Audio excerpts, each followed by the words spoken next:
Hi, everyone. Welcome to the show. I'm Dr. Nicole, and today I'm answering a question from one of you. We're going to be talking about your child's first smartphone and all the things that go into figuring out when they might be ready and how to deal with all that. So the specific question comes from Priscilla, who writes, I have two daughters, ages 9 and 12, and both are begging to get an iPhone for Christmas this year. My husband and I have somewhat different opinions on this. I'm less comfortable with it than he is. I know there are lots of concerns with kids having their own phone, and honestly, it just feels like one more major thing that's going to be left for me to manage. I'm wondering your opinion on smartphones for kids and when is the right age to get them? It's a great question, one I know all of you as parents will deal with at some point if you haven't already, and it's tricky. I want to start out the conversation around this by saying that I don't think there are any real hard and fast rules around this. I definitely have my professional opinions on this based on lots of years of not only being a parent myself and navigating these issues, but working with lots of kids. So I've got some ideas around this and some experience that I think is valuable, but really it's up to each of you as individual parents to decide what is appropriate for your child and your family, but you want to do that making sure that you've taken the time to think through everything. Sometimes what I see happen for parents and kids is, the holidays come around or a birthday or something like that, and the kids are so wanting this. And as parents, it just feels like, oh, okay, this would be an easy gift and great. And you just sort of do it without really thinking it all the way through. So kudos to Priscilla and all the rest of you who are really wrestling with this and thinking about this. It's a big decision and you're wise to consider it carefully. Let's start out by talking about some of the potential pros and cons around this, because I think it's important to recognize that there certainly are some benefits. Phones are convenient and they bring an element of convenience for parents as well, making it easier to text or call, get a hold of kids when plans change or whatever. We have busy schedules, and kids having a smartphone can be helpful. So that can certainly be, a benefit. They also can provide social opportunities, especially in the world that we live in today. And with the pandemic still ongoing, there's a lot of socialization for kids that happens online, on apps, on devices. And there can certainly be positive elements to that we want to consider. Technology is definitely more important than ever before for school, for learning kinds of pursuits, and that's a benefit. They're used a lot in education. I know for my own kids, there have been benefits for them at the high school level with even having their own device and being able to do things on that for school. So certainly there are situations where it can be helpful for kids to have access to a smartphone for class activities or other kinds of things.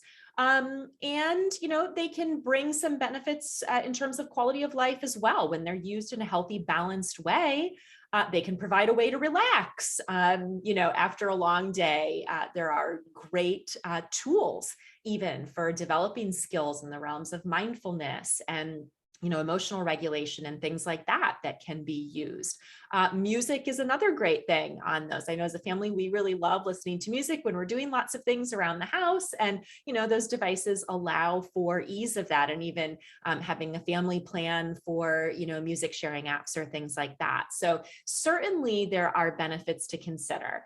There are also a lot of potential drawbacks or cons to consider when thinking about kids and them having their own smartphone.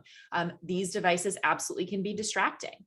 That can happen at home, that can happen at school, that can happen other places.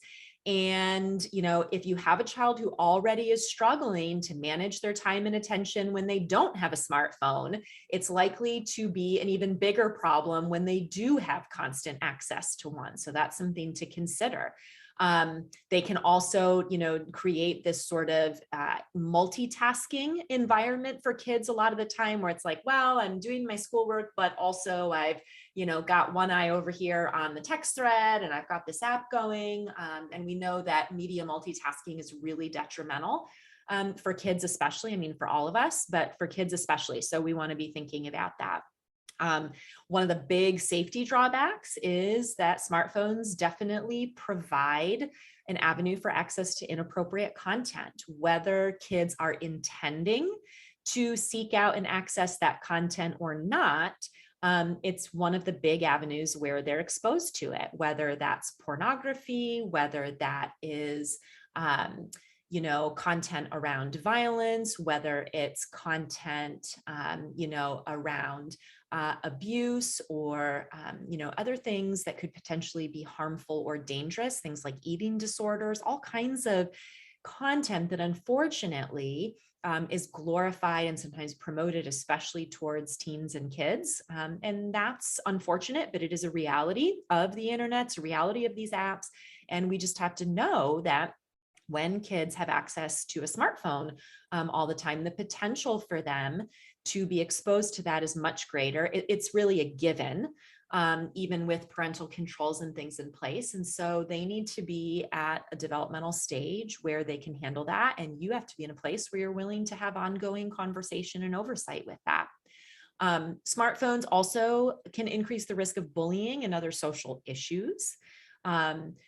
These devices, they definitely can allow for more social connections, but they can also allow for the use of apps and texting and other kinds of social platforms where online bullying, cyberbullying can take place. And so your kids need to be aware of that and how to handle that. And you as parents do as well. That can be, another issue that comes up. And I think that the big piece to really look at is having a smartphone is a huge responsibility for your child and for you. We don't often think about the responsibility for us that comes in giving our kids a smartphone, but it's a really big one. Phones are expensive. Obviously, they can be easily lost or damaged.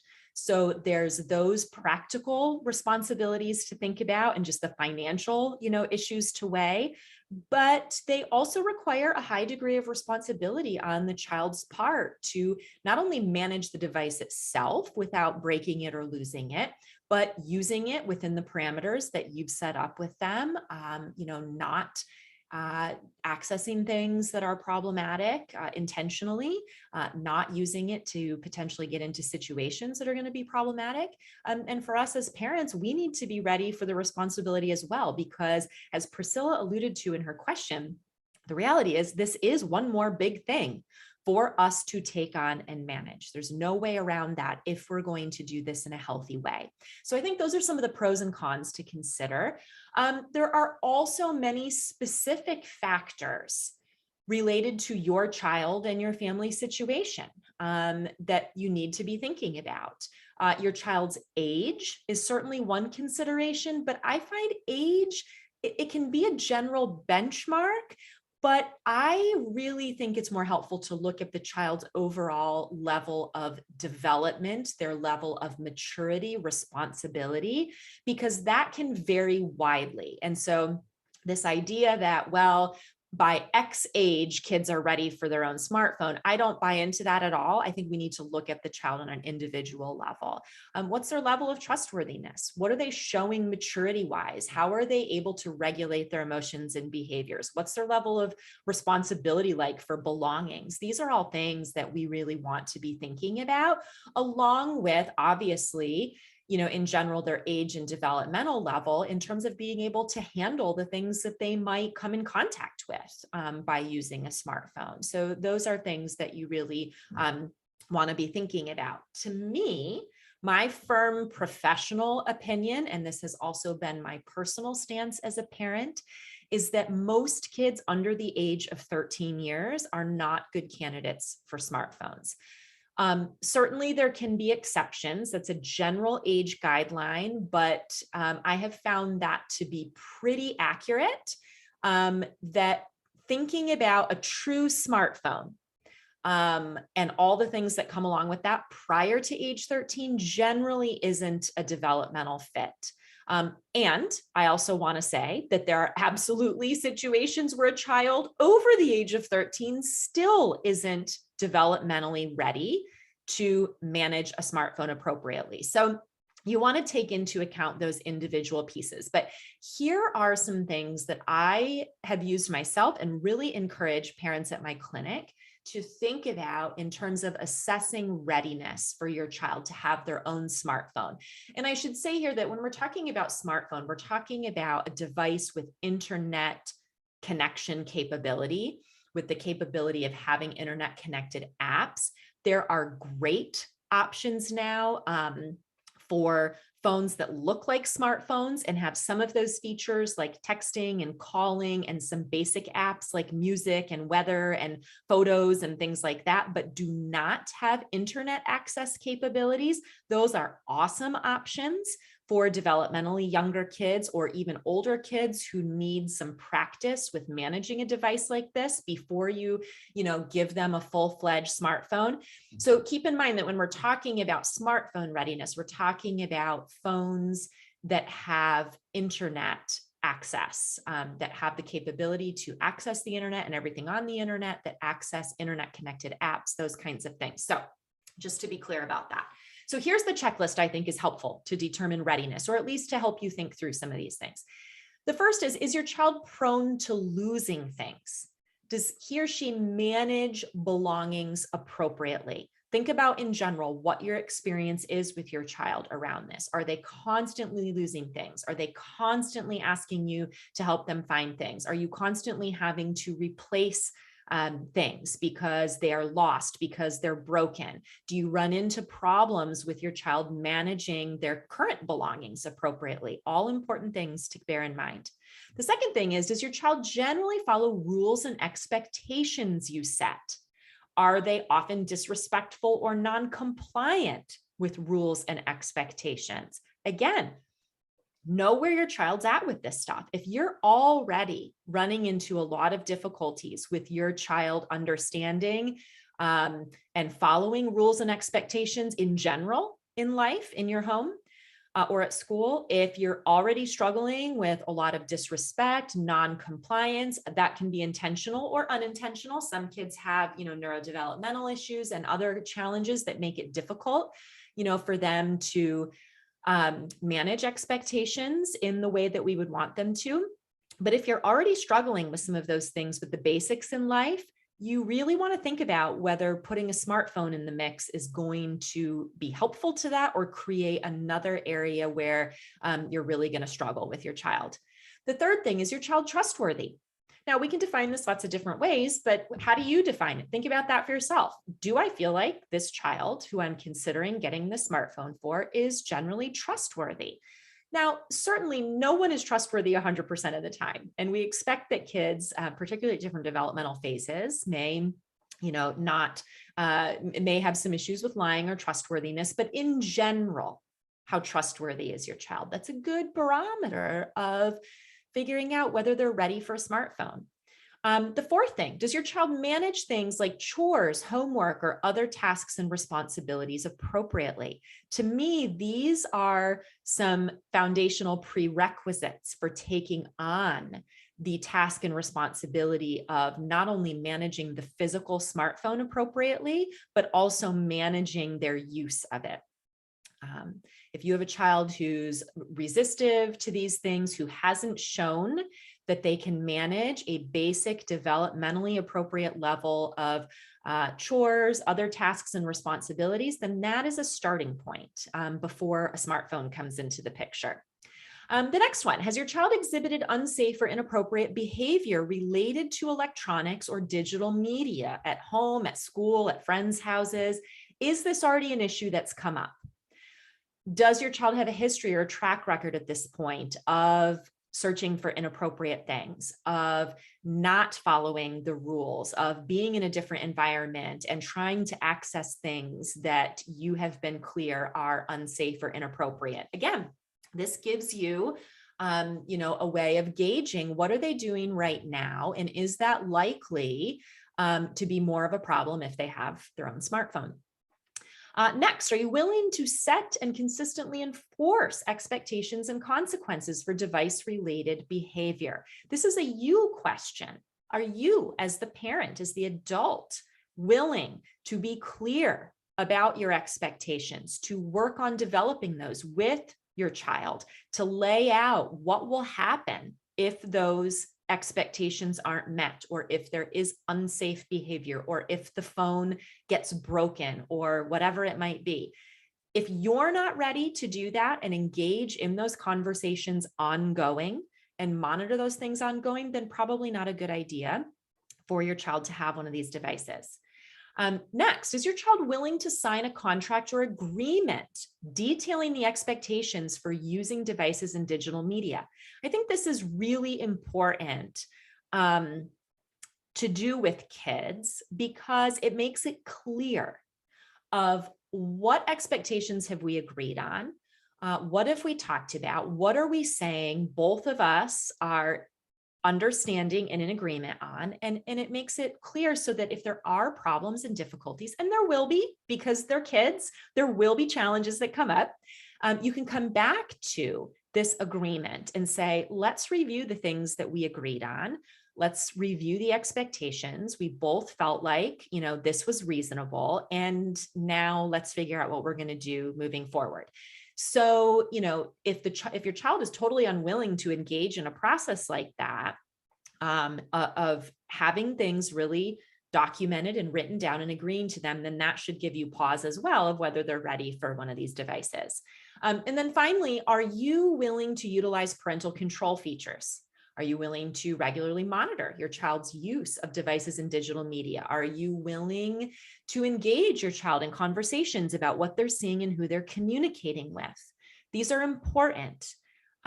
Too many parents who I work with in the clinic have just given their kid a smartphone without thinking it through, without understanding themselves how to use the device, how to set up the safety features, how to use the control features that come on there. And that is really problematic. That's the equivalent of giving a child who doesn't even have their driver's license a Ferrari and saying, well, good luck. I hope that works out for you.